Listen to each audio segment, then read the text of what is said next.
우리 함께 묵도하심으로 예배 시작하겠습니다.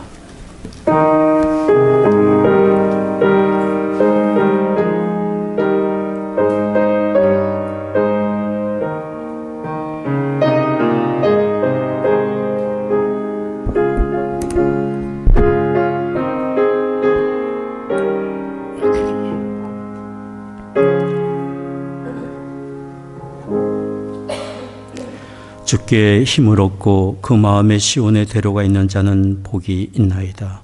저희는 눈물 골짜기로 동행할 때에 그곳으로 많은 샘이 곳이 되게 하며 이른비도 은택을 입히나이다. 저희는 힘을 얻고 더더 나아가 시온에서 하나님 앞에 각기 나타나리이다. 존귀하신 아버지 하나님, 긍휼과 자비로 우리를 붙드시고 믿음을 얻게 하시며 주 예수 그리스도 안에서 하나님의 존귀한 자녀 되게 하시니 감사와 찬송을 드립니다. 눈물 골짜기를 지날 때도 홀로 가지 않게 하시고 동행하시며 치유하시고 온전케 하시며 선한 길 인도하시는 아버지 하나님께 감사를 드립니다. 오늘도 저희들 주의 부르심 받아 이처럼 모여 예배합니다. 이곳에 주의 거룩하신 영으로 임재하시사 홀로 존귀와 영광을 받으시옵소서. 우리 드리는 찬송과 기도와 묵상이 아버지 하나님께 다 연락되기를 원합니다. 우리 주 예수 그리스도의 거룩하신 이름으로 기원하옵나이다. 아멘.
전능하사 천지를 만드신 하나님 아버지를 내가 믿사오며 그 외아들 우리 주 예수 그리스도를 믿사오니 이는 성령으로 잉태하사 동정녀 마리아에게 나시고 본디오 빌라도에게 고난을 받으사 십자가에 박혀 죽으시고 장사한 지 사흘 만에 죽은 자 가운데서 다시 살아나시며 하늘에 오르사 전능하신 하나님 우편에 앉아 계시다가 저로서 산 자와 죽은 자를 심판하러 오시리라. 성령을 믿사오며 거룩한 공예와 성도와 서로 교통하는 것과 죄를 사하여 주시는 것과 몸이 다시 산 것과 영원히 사는 것을 믿사옵나이다. 아멘.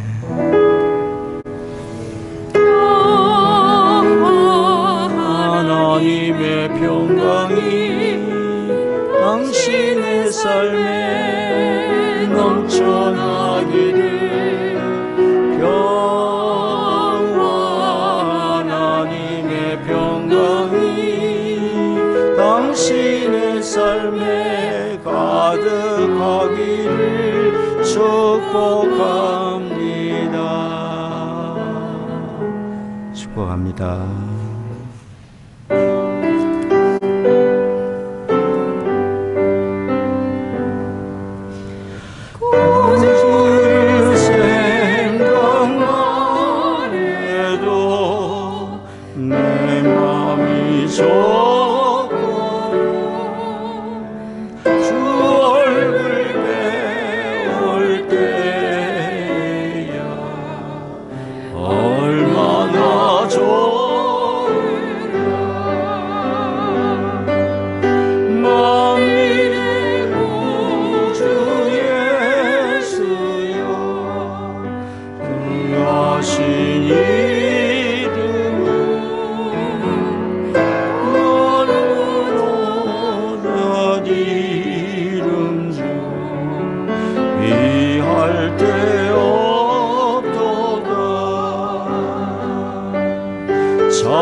살아계신 주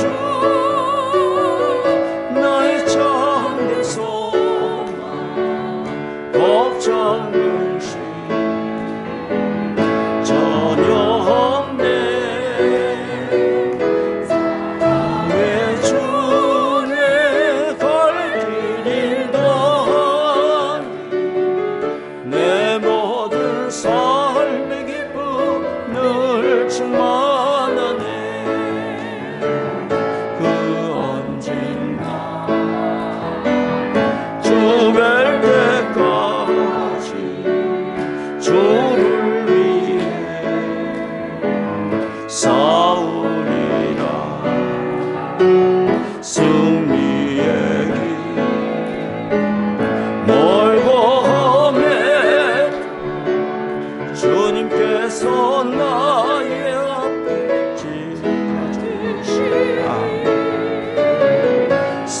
살아계신 주 나의 잠에서 걱정이지 전혀 없네. 사랑의 주내 발길인 동안 내 모든 삶의 기쁨 널 충만하네.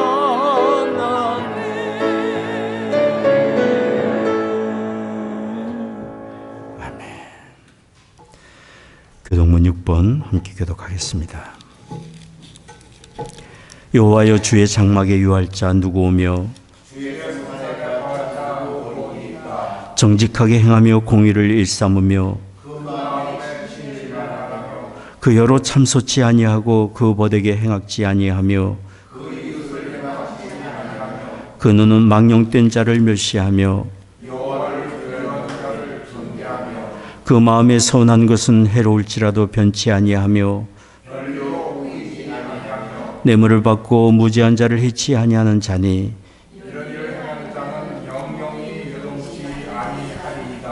아멘. 사랑과 은혜가 충만하신 하나님 아버지, 높으신 하나님을 찬양합니다. 사흘 한 달을 주님 은혜 가운데 잘 보내게 하시고 마니막주일을 맞이하여 주님 전에 나와 하나님을 예배할 수 있도록 은혜 베풀어 주시니 감사합니다. 이 시간 우리의 메마른 심령 위에 봄비와 같은 성령의 단비를 부어주시어 성만 충만하게 하여 주시옵소서. 주님, 저희를 사랑하시고 인도하여 주심을 감사합니다. 평온한 일상을 살게 하시고 하루하루 기쁨으로 찬양과 기도를 드릴 수 있음에 감사합니다. 하나님 아버지, 우리는 하나님의 크신 사랑과 은혜에도 불구하고 지난 한 주간 하나님의 뜻을 따르지 못하고 육신의 정욕, 안목의 정욕, 이생의 잔약에 매여 살아왔음을 고백하며 회개합니다. 하나님의 선하시고 기뻐하시고 온전하신 뜻이 무엇인지 분별하며 살아갈 수 있도록 저희를 거듭난 은혜를 베풀어 주시사 우리 안에 남겨진 제약의 뿌리를 뽑아주시고 하나님의 거룩한 성품을 심어주시옵소서. 우리가 무엇을 하든지 오직 하나님만 바라며 살게 하시고 하나님을 사모하는 열정과 헌신이 넘쳐나는 예배자의 마음을 부어주시옵소서. 우리 모자이크 교회를 이곳에 세워주시고 11년 동안 은혜와 사랑으로 인도하여 주심을 감사합니다. 저에게 허락하신 하나님의 교회를 더욱 사랑하는 저희들 되게 하여 주시옵시고 한마음 한뜻으로 서로를 섬기고 존중하며 주님께서 기뻐하시는 교회가 되길 원합니다. 주님의 은혜로 더욱 성장하고 부흥되기를 원합니다. 주님의 참된 복음을 전하며 영혼을 살리는 빛의 사명을 감당하는 성도들이 되게 하여 주시옵시고 구원의 방주 같은 교회가 되게 하여 주시옵소서. 저희 교회를 향한 비전과 계획들이 주님의 은혜 가운데 다 이루어질 수 있도록 복을 내려 주시옵소서. 전쟁과 여러 조건들로 인하여 인류의 사랑과 평화가 파괴되고 고통과 힘든 삶 가운데 있는 주님의 백성들을 기억하여 주시옵소서. 잘못된 명분과 힘의 원리로 내세우며 싸우고 있는 전쟁들이 종식되고 평화와 안전이 회복되도록 주님의 권능 나타내 보여 주시옵소서. 열방의 주님의 복음을 전하시는 선교사님들의 충성과 헌신을 축복하옵소서. 선교사님들이 주님의 능력으로 복음을 선포할 때에 그리스도를 구주로 영접하는 심령들이 넘쳐나게 하시고 믿음의 척박한 땅에 교회가 세워지고 하나님의 나라가 확장되는 역사가 임하게 하여 주시옵소서. 예배의 주인이 되신 우리 주님, 저희들 십자가의 사랑을 의지하며 주님의 말씀 앞으로 더욱 가까이 나아가길 원합니다. 주님의 사자를 통하여 예비하신 능력의 말씀을 온 마음을 열어 받겠습니다. 저의 중심에 왕이 되어 주시고 교훈하여 주시며 연약한 저희를 불쌍히 여겨 주시옵소서. 주님, 여러 모양으로 주님의 교회를 섬기는 성도들의 손길 위에 크신 복을 더하여 주시고 예배의 모든 순서마다 주님 홀로 영광 받으시옵소서. 이 시간 주님의 임재를 간절히 구하며 살아계신 우리 주 예수 그리스도의 이름으로 기도드리옵나이다. 아멘.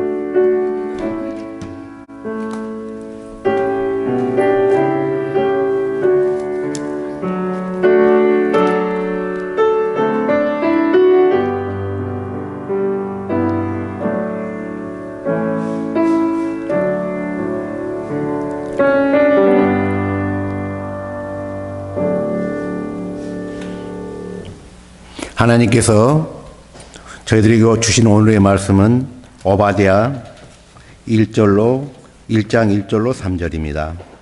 오바댜 1장 1절로 3절입니다. 주 여호와께서 에돔에 대하여 이같이 말씀하시니라.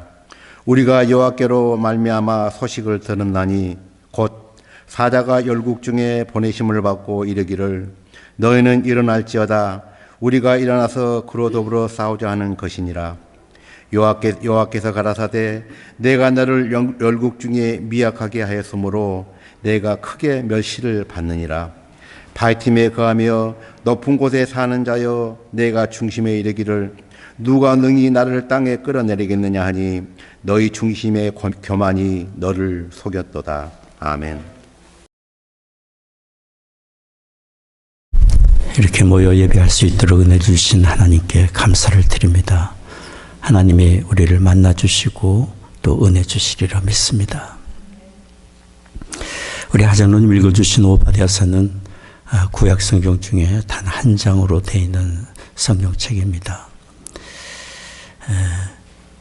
이 선지서 오바댜는 이삭의 장남인 에서의 후손 에돔 족속과 그리고 차남 야곱의 자손인 이스라엘 백성 사이에 있었던 갈등과 다툼을 그 배경으로 하고 있습니다. 에돔의 조상인 에서는 장남으로 태어났지만 장자의 축복을 가볍게 여겼습니다.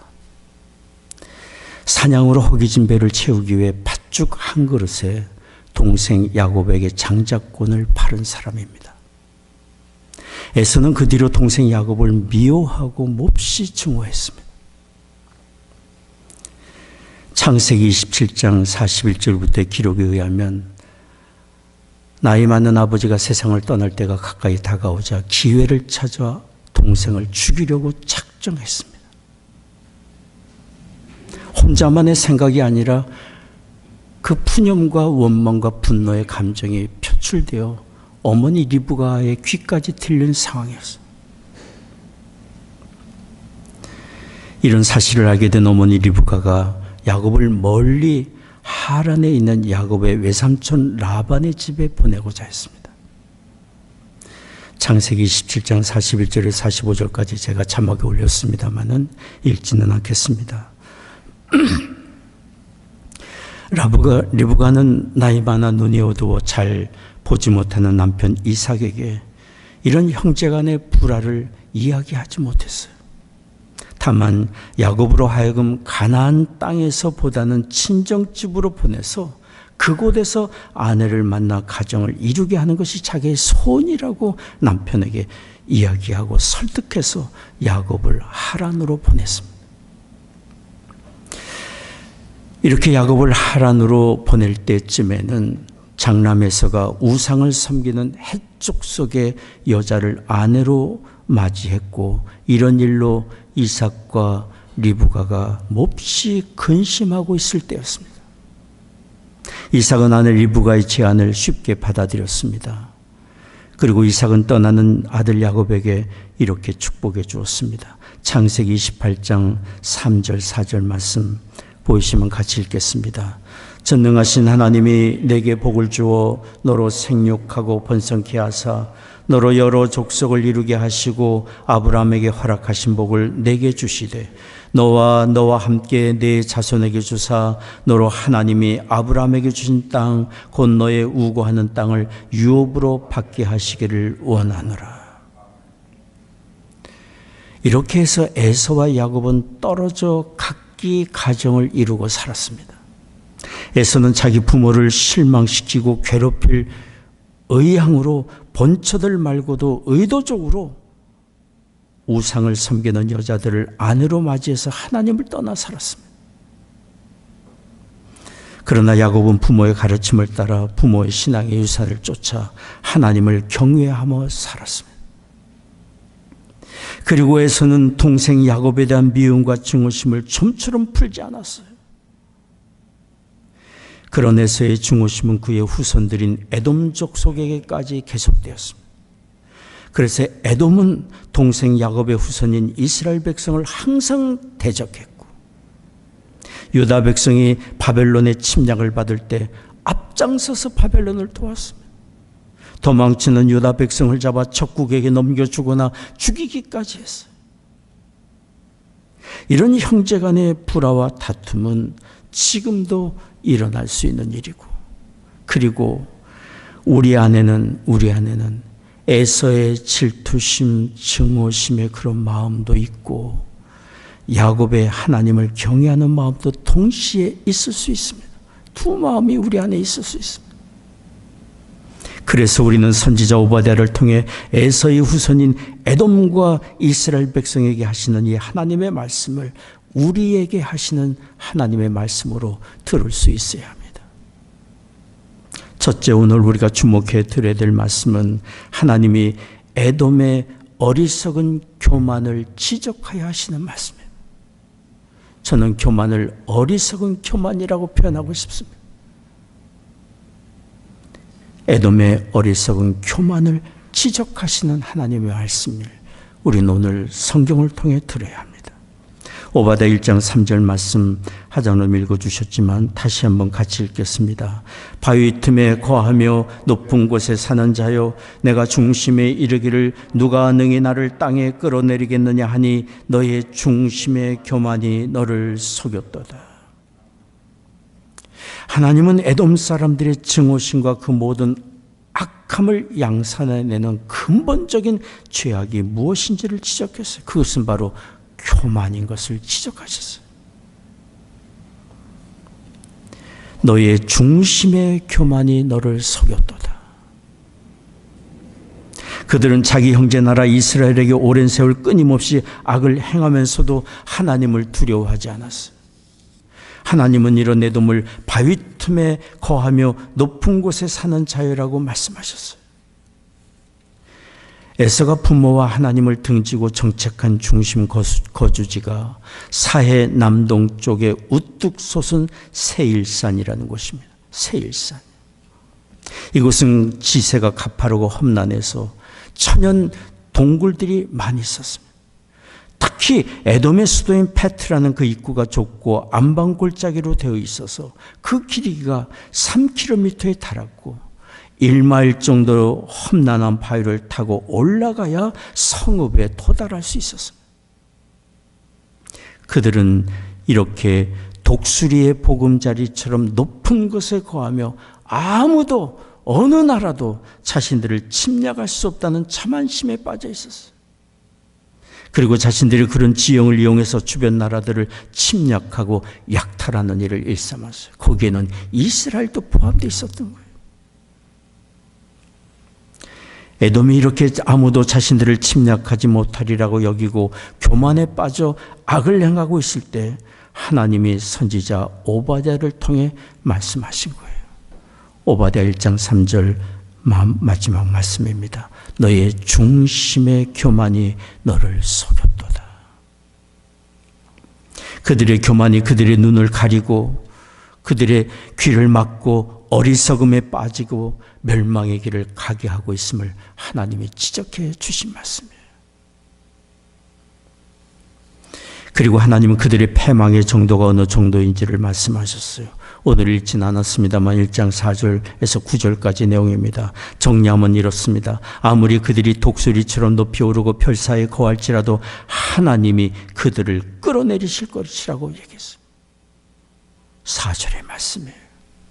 그리고 도적도 가져갈 만큼만 가져가고 포도원의 농부도 가난한 사람들을 위해 남겨둔 것이 있겠지만 에돔은 완전히 망하게 되고 그들의 보물도 남김없이 약탈당하게 되리라고 5절 6절에 말씀하셨어요.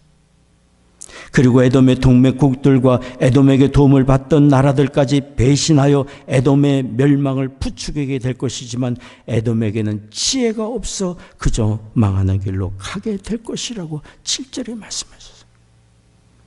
그리고 에돔이 멸망할 때 하나님이 에돔 땅에 지혜를 가진 사람들을 제하심으로 어리석음에 빠지게 할 것이라고 말씀하셨어요.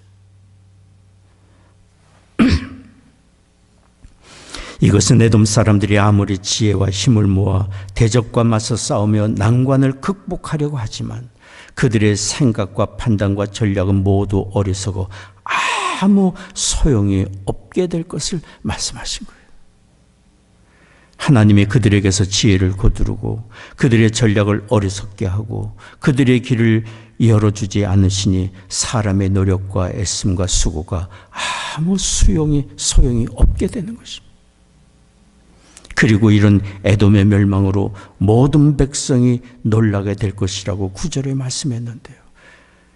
오바다 1장 9절의 내용입니다. 드바나 내 용사들이 놀랄 것이라. 드바는 대만이라고도 불리는 곳으로 에돔의 주요 성읍이고 지도자들이 거하는 곳입니다. 에돔이 멸망하게 되자 그 나라의 모든 지도자들이 놀라고 어떻게 우리나라가 이렇게까지 되었는가 놀라고 두려움에 빠지게 될 것을 말씀하시네요. 그러나 하나님이 선지자 오바댜를 통해 이렇게 구체적으로 그들이 교만 가운데 하나님이 경고하시는 말씀 듣고도 교만 가운데 빠져있는 그들에게 하나님이 또 말씀하시고 또 말씀하셨지만 안타깝게도 그들은 여전히 교만의 어리석음에 빠지고 회개하지 않고 하나님을 두려워하지 않다가 결국 오바댜의 말씀이 선포된 지 5년이 지난 BC 581년에 남유다를 침략한 바벨론의 느부갓네살 왕에 의해 정복당하고 말았습니다. 에돔은 자신들이 돕던 바벨론에게 정복을 당한 것입니다. 배신당한 거예요. 그리고 BC 321년에는 알렉산더 대제의 부하인 안티고누스에 의해 국가 전체가 몰락했어요. AD 1세기 이후에 에돔이라는 민족 자체가 역사에서 사라지고 말았어요. 기록에 의하면 그들의 영토나 혈통의 흔적이 현재 요르단과 이스라엘 지역에 남아있을 뿐이라고 기록하고 있습니다. 하나님이 선지자 오바댜를 통해 에돔의 교만과 그들의 패망에 대해 선포하신 것은 첫째는 1차적으로 에돔의 악함으로 인해 고통당하고 낙심과 절망에 빠져있는 유다 백성을 위로하기 위하심이고 모든 것을 공의로 다스리시는 하나님이 계시니 하나님을 바라보게 하기 위한 말씀이에요. 그리고 교만한 에돔에게는 끝까지 회개하지 않을 때 어떤 심판이 임하게 될지 강하게 경고하며 회개의 기회를 주신 것이기도 합니다. 그리고 에돔에 대한 하나님의 심판의 경고는 오고 가는 우리 모든 사람들에게 주시는 교훈의 말씀이기도 합니다. 우리는 우리를 깨우치신 하나님 말씀을 들어야 합니다. 그리고 혹 우리에게 하나님의 말씀과 뜻을 거역하면서도 하나님을 두려워하지 않는 교만이 있다면 그런 어리석은 교만의 자리에서 속히 돌아서야 합니다. 그래야 하나님과 평화를 이루고 하나님의 선하신 인도하심을 받을 수 있습니다. 우리의 삶의 주관자 되시는 분은 하나님이시기 때문이에요. 오래전에 저희 가족이 렌트해서 살던 집에 어느 날 물이 내려가지 않고 역류하는 현상이 나타났었습니다. 문제의 원인은 우리 집 앞에 있는 커다란 나무였습니다. 나무 뿌리가 땅속 하수구의 이음새를 뚫고 들어가 물길을 막았기 때문에 원인을 알게 된 집주인이 결단을 내렸습니다. 수십 년 자라서 너무도 멋지게 집 앞에 자라고 있는 나무를 잘라버린 거예요. 거목의 밑둥지까지 잘라버리고 남은 그루터기 속까지 파헤쳤습니다. 더 이상 나무가 자라지 못하게 하고 뿌리가 뻗어나가지 못하게 하기 위해서였어요. 집 앞에 아름다운 풍경을 만들어주던 아름들이 나무가 잘릴 때 정말 아쉬움이 컸습니다. 그러나 그 나무는 잘려져야만 했습니다. 그 후에 하수구에는 문제가 더 이상 없었습니다. 우리 마음의 교만이 하나님의 말씀과 뜻을 거역하는 마음이 하나님과의 관계를 가로막습니다.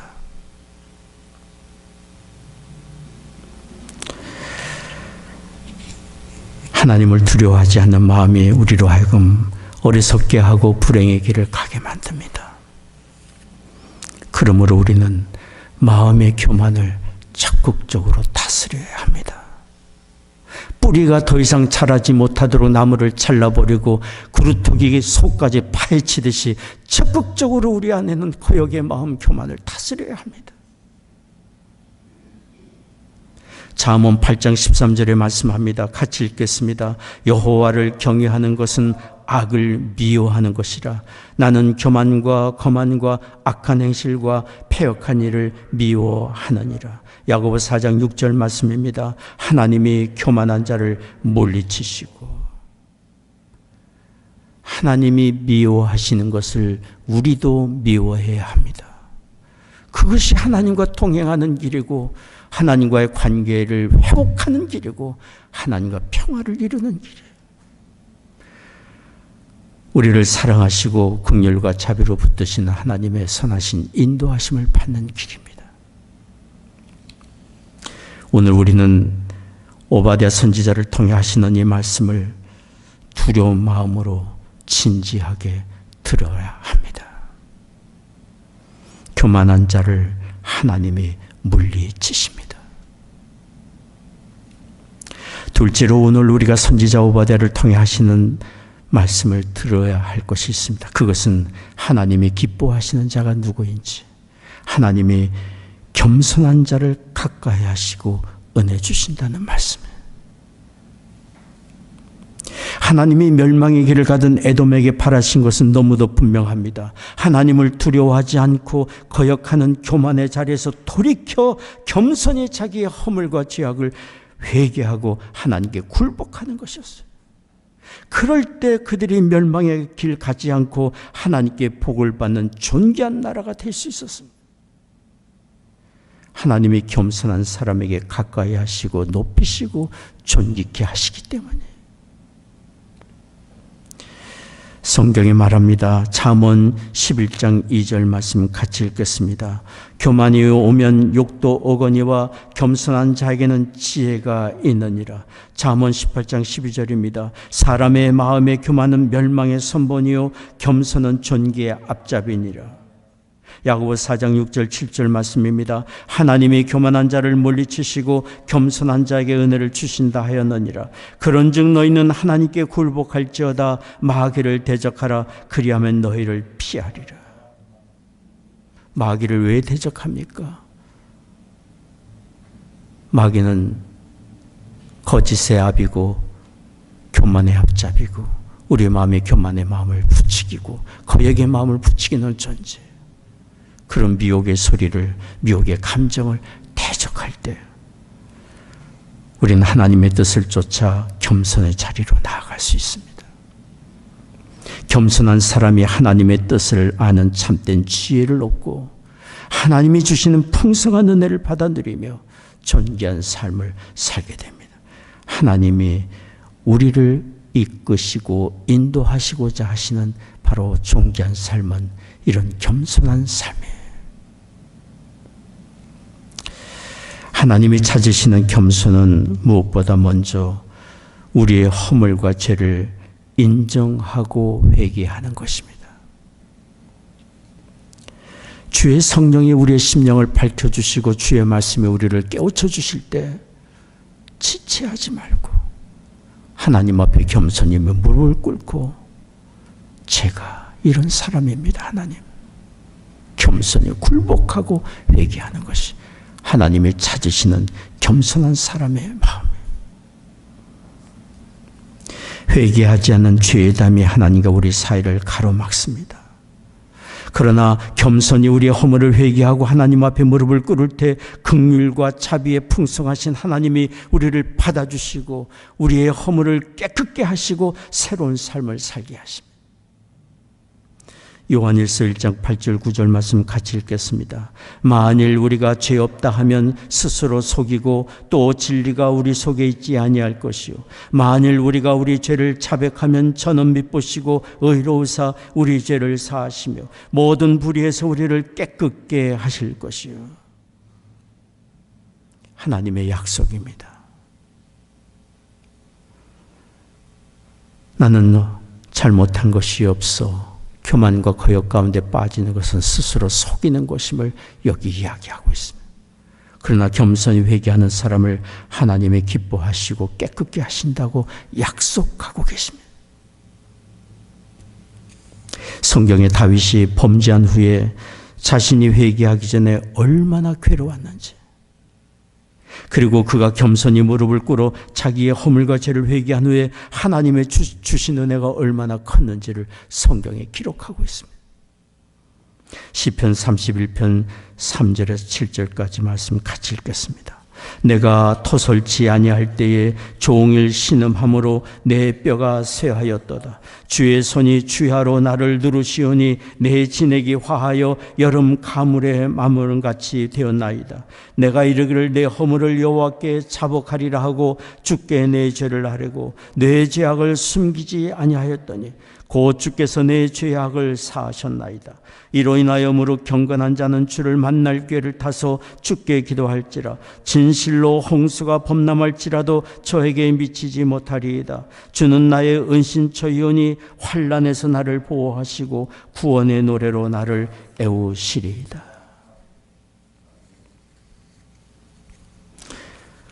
우리의 죄악을 인정하고 고백하고 하나님 앞에 회개하기 전에 우리는 결코 마음의 평안을 얻을 수 없습니다. 죄의 어둠이 우리를 불안과 두려움에 가두고 괴롭히기 때문이에요.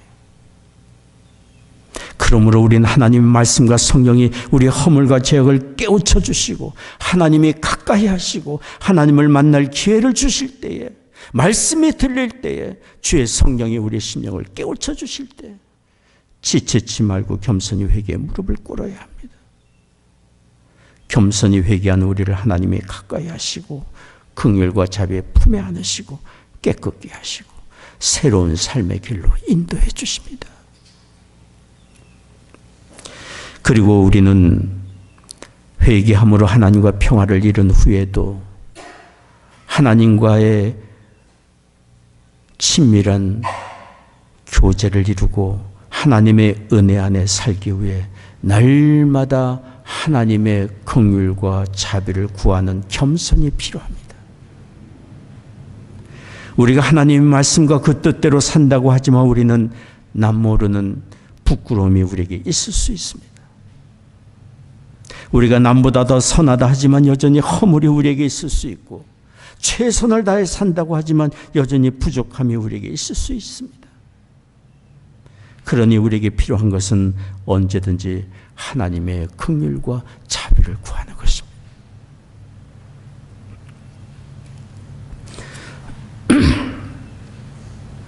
우리 주님 예수님이 기도하러 성전에 올라가는 두 사람에 대해 말씀을 하셨습니다. 한 사람은 자신을 의롭게 생각하며 다른 사람을 쉽게 멸시하는 바리새인이고 다른 한 사람은 세리입니다. 누가복음 18장 11절 12절까지 바리새인은 이렇게 기도했습니다. 같이 읽겠습니다. 바리새인은 서서 따로 기도하여 가로되 하나님이여 나는 다른 사람들 곧 토색, 불의, 간음을 하는 자들과 같지 아니하고 이 세리와도 같지 아니함을 감사하나이다. 나는 일에 2번씩 금식하고 또 소득의 11조를 드리나이다 하고, 그런데 그 옆에서 기도하던 세리는 이렇게 기도했습니다. 누가복음 18장 13절 말씀 같이 읽겠습니다. 세리는 멀리 서서 감히 눈을 들어 하늘을 우러러 보지도 못하고 다만 가슴을 치며 가로되 하나님이여 불쌍히 여기옵소서 나는 죄인이로소이다 하였느니라. 하나님이여 나를 불쌍히 여기소서 나는 죄인입니다. 우리 주님은 이렇게 두 사람의 기도에 대해서 이야기하시며 이렇게 말씀하셨어요. 누가복음 18장 14절 말씀 같이 읽겠습니다. 내가 너에게 이르노니 이 사람이 저 사람보다 의롭다 하심을 받고 집에 내려가느니라. 무릇 자기를 높이는 자는 낮아지고 자기를 낮추는 자는 높아지리라 하시니라. 기도하러 성전에 올라가 이렇게 가슴을 치며 나를 불쌍히 여겨달라고 하나님의 긍휼과 자비를 구했던 세리의 기도가 우리에게도 필요합니다. 우리에게도 필요합니다. 날마다 우리의 일상의 삶에 필요합니다. 우리는 예수님의 십자가의 대속의 은혜로 거듭나 하나님께 의롭다 여김을 받고 존귀한 하나님의 자녀가 되었지만 우리는 여전히 육신의 연약함 속에 삽니다. 죄의 유혹이 가득한 세상에 살고 있습니다. 우리 힘만으로는 우리 자신을 다스릴 수 없고 온전한 정결한 삶을 살 수 없기 때문이에요. 하나님 나를 도와주세요. 긍휼과 자비를 베풀어 주세요.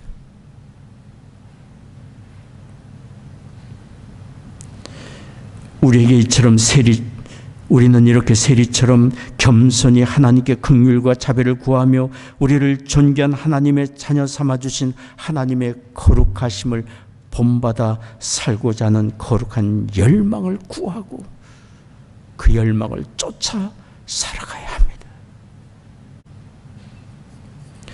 영국의 윌리엄 캐리는 인도에서 성공적인 선교 사역을 함으로 사람들에게 존경을 받던 분이었습니다. 그런데 그분이 임종할 때가 가까웠을 때 곁에 있던 사람이 그분에게 무슨 말씀을 남기고 싶으신지 물었습니다.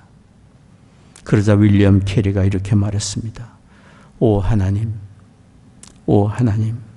주의 인자하심을 쫓아 나를 긍휼히 여기시고 주의 많은 자비로 나의 죄를 토말해 주세요. 하나님의 긍휼과 자비를 구하는 마지막 날을 남긴 거예요. 그는 선교사로 헌신하여 인도에 있는 수많은 영혼들을 예수 그리스도 앞으로 인도했지만 그 모든 일들은 다만 예수님의 은혜로 된 일이며 자신은 여전히 하나님의 긍휼과 자비가 필요한 허물 많은 인생임을 그는 알았습니다.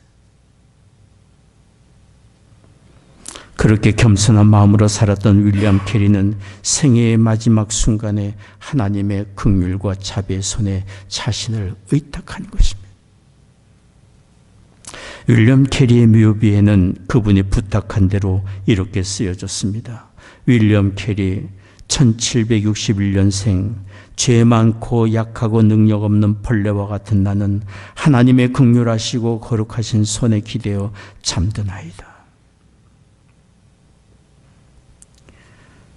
윌리엄 캐리는 이렇게 겸손한 마음으로 주님의 일을 감당했고 한 사람이라도 더 그리스도 앞으로 인도하여 구원의 은혜를 받게 하는 일에 온 삶을 바쳤지만 끝까지 하나님 앞에 긍휼과 겸손을 자비를 구하는 겸손한 마음으로 살았습니다. 하나님은 그런 것을 높이시고 존귀한 삶을 살게 해주셨습니다. 우리가 우리 자신을 낮출 때 하나님이 우리를 높여주십니다. 우리의 삶에 나타나는 선하고 좋은 결과들은 우리의 수고나 선함 때문이 아니라 하나님의 은혜의 결과들임을 우리는 항상 기억해야 합니다. 그러니 우리가 최선을 다할지라도 여전히 우리가 부족함 가운데 있고 우리가 남보다 선하다 인정받을 때도 여전히 하나님의 긍휼과 자비가 필요하다는 그런 겸손한 마음이 우리에게 필요합니다. 겸손한 사람에게 지혜를 공급하시고 하나님의 능력을 드러내시며 선하고 아름다운 일들을 이루게 하시고 우리의 삶을 존귀하게 해 주십니다. 우리가 이렇게 하나님 앞에 언제든지 긍휼과 자비를 구하는 겸손한 마음을 가지고 산다면 하나님과의 관계에서만 아니라 다른 사람과의 관계에서도 우리의 겸손함이 나타나야 될 것입니다. 우리가 잘 아는 성 어거스틴은 32살에 성령의 감화 감동 속에 성경을 읽다가 자기의 죄를 회개하고 하나님께 굴복하고 하나님 품에 돌아왔습니다. 그 후로 그의 나이 41세에 북아프리카의 주교가 되었습니다. 그는 주교의 높은 위치에서 사람들에게 존경을 받으며 참으로 열정적으로 일을 감당했습니다. 그렇게 그가 한참 주교로 존경받으며 높임받으며 일을 하던 때 397년경에 자신의 과거의 부끄러운 죄악들을 낱낱이 기록한 고백록을 썼습니다. 자기의 지난날의 죄악들을 낱낱이 기록했어요. 그가 이렇게 고백록을 쓴 이유가 있습니다. 첫째는 자신과 같이 교만하고 큰 죄를 지은 죄인이 하나님 품에 돌아오게 된 것은 하나님의 전적인 긍휼과 자비하심의 깨우치심의 은혜 때문임을 간증하기 위한 것이고, 자신의 위대함이 아닌 하나님의 은혜의 위대함을 증거하기 위한 것이었어요. 둘째는 어거스틴이 주교로 활동할 그때에 과거에 그가 이단인 만유교에 빠졌었고 방탕한 삶을 살았던 그의 과거를 문제 삼는 사람들이 있었기 때문이에요. 어거스틴은 자신의 과거의 허물과 잘못을 비난하는 사람들에게 자신의 허물을 감추기보다 도리어 더 밝히 드러내어 알리고 인정한 것입니다. 맞습니다. 제가 그런 사람이었습니다. 흉악한 죄인이었습니다.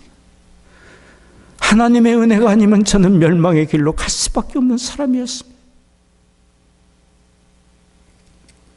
감추기보다 도리어 드러내어 자기가 어떤 사람이었는지를 밝히 이야기한 거예요. 그러기 위해 고백록을 썼어요. 셋째는 어거스틴이 고백록을 쓴 것은 자신처럼 과거의 어둠 속에 살고 교만과 거역함 속에 살고 자기 욕망을 쫓아 살며 괴로움과 두려움 어둠 속에 갇혀있는 사람들에게 긍휼과 자비의 하나님의 계시니 하나님께로 돌아오라고 그들에게 용기를 주기 위해 고백록을 쓴 거예요.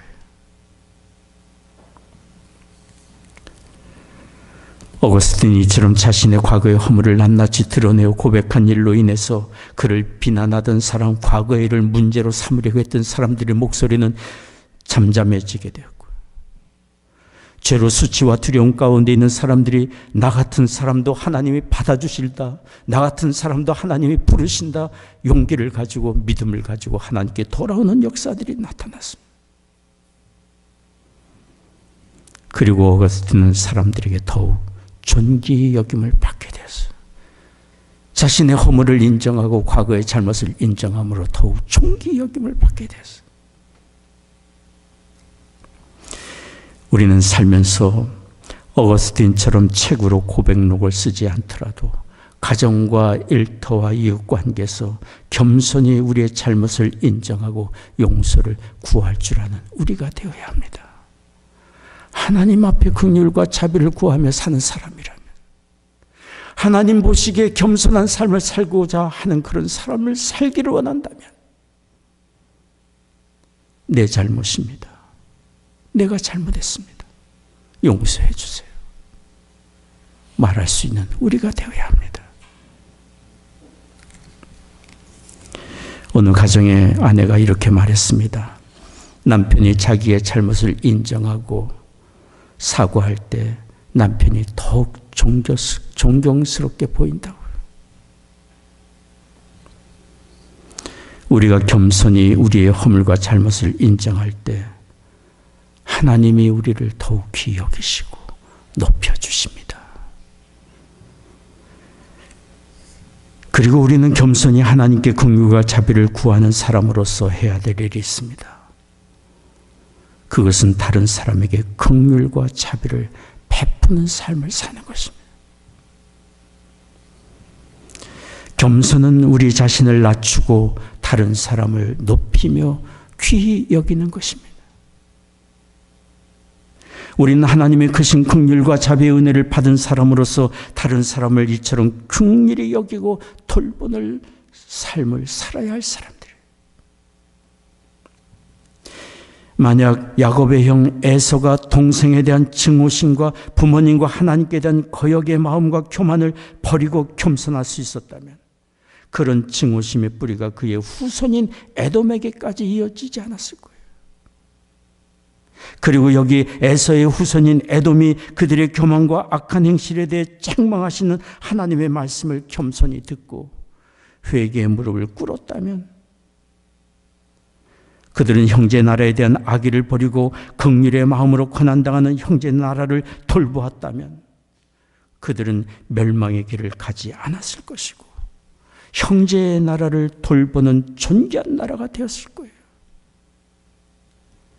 하나님은 긍휼히 여기는 사람을 긍휼히 여기시고 존귀하게 하시기 때문이에요. 우리는 겸손히 낮아져 다른 사람을 귀히 여기고 우리가 하나님의 긍휼을 구하듯 다른 사람의 허물과 약함을 불쌍히 여기고 용서하고 돕고 돌보는 우리가 되어야 합니다. 이것이 존귀한 삶을 사는 길입니다. 성경이 우리에게 말씀합니다. 빌립보서 2장 3절 8절 말씀 같이 읽겠습니다. 아무 일에든지 다툼이나 허용으로 하지 말고 오직 겸손한 마음으로 각각 자기보다 남을 낮게 여기고 각각 자기 일을 돌아볼 뿐더러 또한 각각 다른 사람들의 일을 돌아보아 나의 기쁨을 충만케 하라. 너희 안에 이 마음을 품으라. 곧 그리스도 예수의 마음이니 그는 근본 하나님의 본체시나 하나님과 동등됨을 취할 것으로 여기지 아니하시고 오히려 자기를 비워 종의 형체를 가져 사람들과 같이 되었고 사람의 모양으로 나타나셨으며 자기를 낮추시고 죽기까지 복종하셨으니 곧 십자가에 죽으심이라. 너희 안에 이 마음을 품으라. 곧 그리스도 예수의 마음이라. 우리의 허물과 죄악을 해결하시기 위해 주님 자신의 생명을 십자가에서 대속의 제물로 내어주시고 낮아져 섬기신, 희생하시기까지 우리를 섬기신 예수님의 마음을 우리가 품는다면 우리가 품지 못할 사람 없고 용서하지 못할 사람 없고 우리 눈에 약함과 약점과 허물이 보이는 사람을 돕고 섬기며 격려하며 하나님의 선하신 뜻 이룰 수 있으리라 믿습니다. 이렇게 겸손히 낮아짐으로 하나님 앞에 존귀 여김을 받는 삶, 이런 삶이 우리의 삶이 되고 우리의 자녀들의 삶이 되기를 원합니다. 기도하겠습니다. 자비로우신 아버지 하나님, 우리의 약함을 하나님이 아십니다. 오늘 들려주신 말씀을 쫓아 하나님이 과연 우리에게 원하시는 것이 무엇인지 주의 음성 듣게 하옵시고 하나님과의 가로막힌 담을 허물고 하나님이 기뻐하시는 겸손의 자리로 나아갈 수 있도록 축복해 주옵소서. 낮아져 겸손함으로 하나님이 존귀 있게 하시는 복된 삶이 되도록 우리를 인도해 주옵소서. 예배하며 이 시간 주 앞에 헌금을 구별하여 드립니다. 우리의 심령을 드리며 삶을 드립니다. 허락해 주신 가정마다 믿음과 사랑으로 든든히 세워져 가게 하여 주옵시고 우리의 사랑하는 자녀들 이룬 가정과 학업의 현장과 일터에 하나님 은혜 내려주시사 주 예수 그리스도를 온전히 믿으며 주님의 마음을 본받아 겸손히 낮아져 섬기며 살아가는 자녀들 다 되도록 축복해 주옵소서. 육신 연약한 교우들이 있습니다. 하나님이 시간 치유의 광선을 비추어 주시사 모든 질병과 연약함 굴복하여 떠나가게 하여 주옵소서. 하나님이 주시는 참된 위로와 평안과 소망과 용기를 얻게 하여 주옵소서. 성도들 가정에 경영하는 사업 다 잘되며 일터마다 복된 장소들이 되게 하여 주옵소서. 사랑하는 조국과 북녘 땅 하나님의 은혜 장중에 의탁합니다. 이 나라를 주의 의의 도구로 또한 사용해 주시옵소서. 전쟁이 속히 그치고 평화가 임하게 하여 주시옵소서. 감사하며 우리 주 예수 그리스도 이름으로 기도하옵나이다. 아멘. 이번 주 성경 공부는 구약 제2과 창세기 12장에서 28장까지입니다. 신혜인 반주자가 어제 스캇과 결혼식을 은혜롭게 잘 마쳤습니다. 믿음의 복된 가정이 이루도록 중보 기도를 부탁합니다. 오늘 이은혜 사모님 남서북교회 진정 목사님 교회 이은혜 사모님 오셔서 반주해 주시고 계십니다. 감사합니다. 네. 큐티책 5월 6월 사무엘 상하가 편집된 큐티책이 안내석에 준비되어 있습니다. 우리 교단 CNM의 교단 43차 교단 총회가 내일부터 30일까지 시애틀에서 있습니다. 저와 제 처가 참여하게 됩니다. 기도 부탁드립니다. 다른 광고는 주보를 참여해 주시면 감사하겠습니다. 우리 자리에서 기립하셔서 함께 찬송하겠습니다.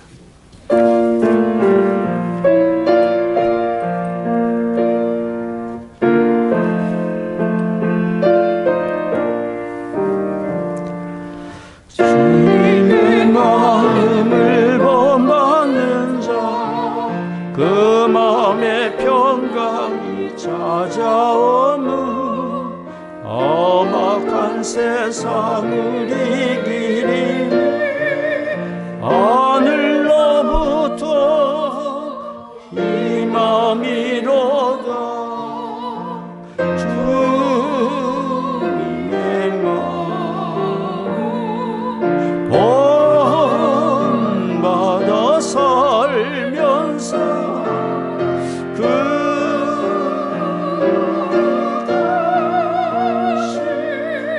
나도 이루리. 주 모습 내 눈에 안 보이며 금성 내 귀에 안 들려. 나의 영혼 날마다 주를 만나 신령한 말씀 널 배우도다. 주님의 마음 본받아 살면서 주 아름다우신 나도 이루리. 가는 길 거칠고 험하여도 내 맘에 불평이 없어지려.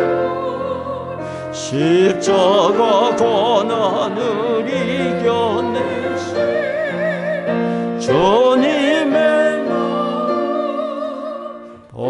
본받음이라.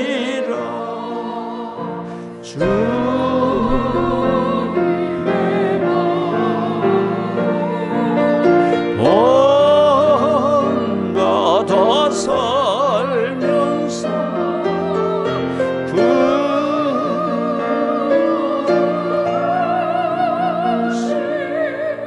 나도 이루리. 주 예수 세상에 다시 오신 그날엔 모성도 변하여 주님의 빛나는 그 영상 나 함께 보며 주 찬양하리. 주님의 마음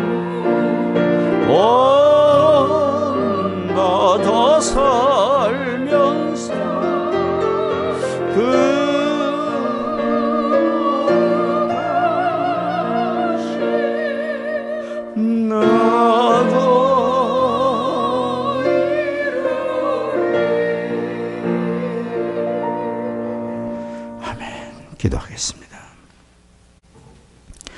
지금은 우리의 구원의 주 예수 그리스도의 은혜와 하나님 아버지의 한량없는 사랑하심과 성령의 위로 교통 임재하심이 오늘 예배하는 성도들의 심령과 가정과 산업의 현장 위에 이제로부터 영원히 함께 하시기를 축원하옵나이다. 아멘.